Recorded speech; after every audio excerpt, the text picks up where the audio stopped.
Praise the Lord. இயேசுவின் ரத்தம் ஜெயம். தினமும் இயேசு நிகழ்ச்சிக்கு உங்களை கர்த்தராகிய இயேசு கிறிஸ்துவின் நாமத்தில் வரவேற்கிறேன். செய்தியின் தலைப்பு: வெண்ணெய் திரண்டு விட்டது, சட்டியை போட்டு உடைத்து விடாதீர்கள். ஆதார வசனம் சங்கீதம் 23:4. தேவரீர் என்னோடு கூட இருக்கிறீர், உமது கோலும் தடியும் என்னை தேற்றும். தேவ கிருபை பெற்றவர்களே, தாவீதால் எப்படி உறுதியாக சொல்ல முடிந்தது இப்படி? கர்த்தர் என்னோடு இருக்கிறார் என்று.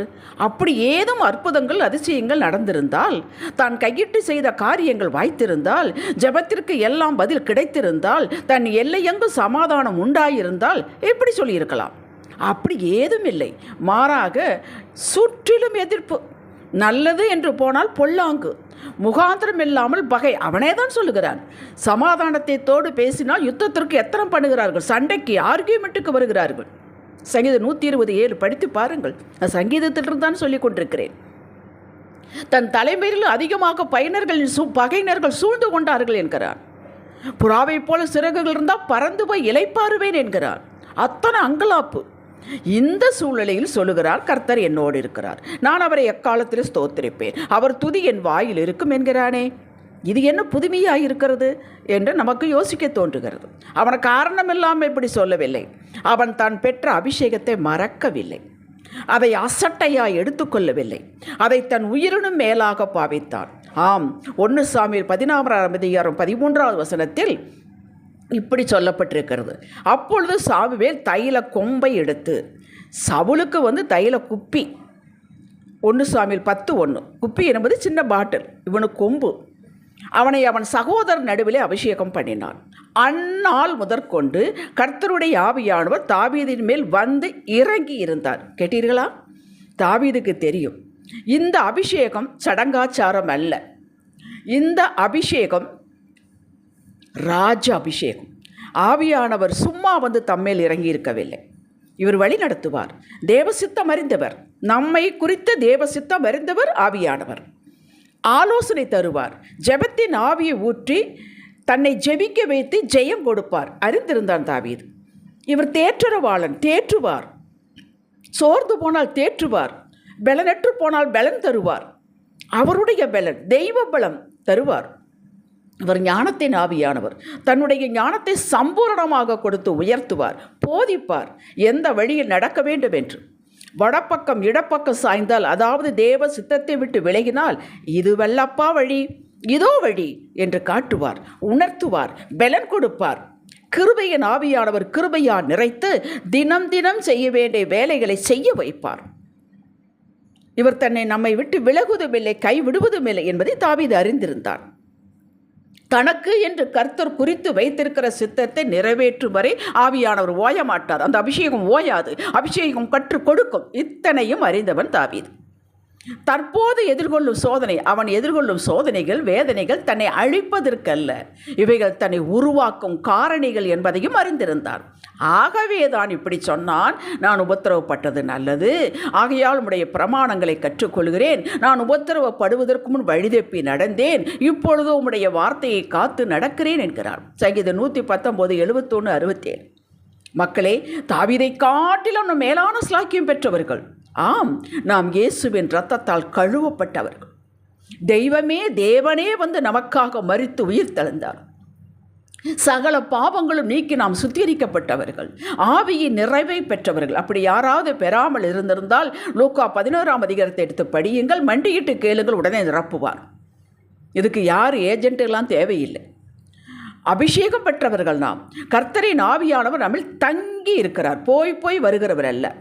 இதற்கு ஒரு வசனம் உண்டு, உங்கள் சரீரமானது நீங்கள் தேவனாலே பெற்றும் உங்களில் தங்கியும் இருக்கிற பரிசுத்த ஆவியினுடைய ஆலயமாய் இருக்கிறது என்று நீங்கள் அறியீர்களா? நீங்கள் உம்முடையவர் அல்லவென்று அறியீர்களா? கேட்கிறது வார்த்தை. 1 கொரிந்தியர் 6:19. கேட்டீர்களா? அவர் நம்மில் தங்கி இருக்கிறவர். தங்கி இருக்கிறவர் என்றால் ரெஸ்ட் எடுக்க அவர் வரவில்லை. நம்மை தினம் தினம் உருவாக்கி உன்னத நிலையை அடைய வைத்து அதற்காக தங்கி இருக்கிறார். இப்போது நீங்களும் நானும் தைரியமாக உரத்த சத்தத்தோடு சொல்லலாம், கர்த்தர் என்னோடே கூட இருக்கிறார் என்று. அவர் நம்மை உருவாகத்தான் பல காரியங்களை அனுமதித்து, நம்ம குடும்ப நபர்களை கொண்டே, நாமும் நம்பிக்கை வைத்திருக்கிற மக்களை கொண்டே உரசி உப்புத்தாள் போல நம்மை பொன்னாக விளங்க வைக்கிறார்.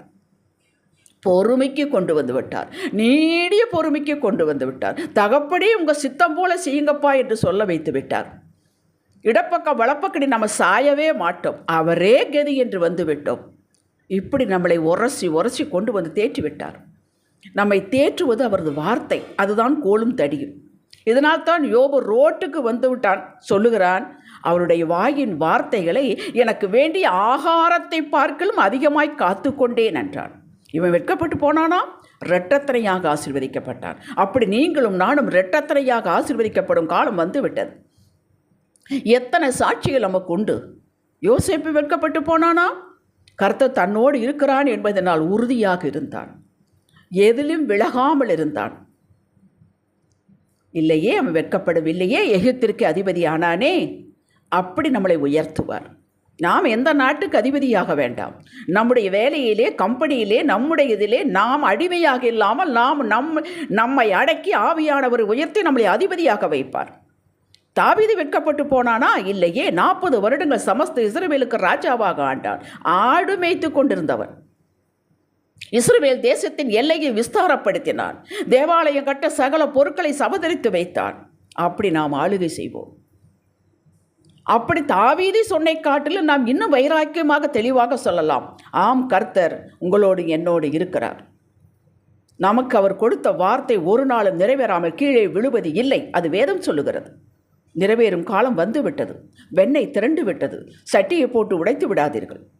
நாமும் யோபுவை போல, யோசேப்பை போல, தாவீதை போல, ஏன் இவர்களை காட்டிலும் மேன்மையாக உயர்த்தப்படுவோம். விசுவாசித்தவனுக்கு எல்லாம் கூடும். நீங்கள் விசுவாசித்தால் தேவ மகிமையை வெகு வெகு சீக்கிரத்தில் காண்பீர்கள். லூக்கா 18:7. நான் விசுவாசிக்கிறேன். இது மனிதனுடைய வார்த்தை அல்ல, வானத்தையும் பூமியை உண்டாக்கினுடைய வாயிலிருந்து புறப்பட்ட வார்த்தை. அது வெறுமனே திரும்புவது இல்லை. ஹல்லேலூயா. ஜெபிக்கலாம். தகப்பனே, நீர் என்னோடு இருக்கிறேன். இதற்கு எந்த அடையாளம் அத்தாட்சி அவசியமில்லை. நான் உயிரோடு இருப்பதே, இத்தனை மத்தியிலும் என்னை உயிரோடு வைத்திருக்கிறீர் அல்லவா, இதுவே அடையாளம், இதுவே அத்தாட்சி. ஹல்லேலூயா. உமது வார்த்தையின்படி நீர் என் தலையை என் பகைஞர்கள் மத்தியில் உயர்த்தி அவர்களே அடியானை பார்த்து இது கர்த்தரால் ஆயிற்று, நம் கண்களுக்கு ஆச்சரியமாக இருக்குது என்று சொல்ல வைப்பீர். உமது நாமம் என்றென்றைக்கு மகிமைப்படுவதாக. இயேசுவே நாமத்தில் பிதாவே. இன்றைய சிந்தனைக்கு என் வேலையை, என் கடமைகளை மிகுந்த சந்தோஷத்துடனும் உற்சாகத்துடனும் கர்த்தர் என்னோடு இருக்கிறார் என்பதை உணர்ந்து தினம் தினம் காட்டுவேன், செய்வேன். ஆமேன். அல்லேலூயா.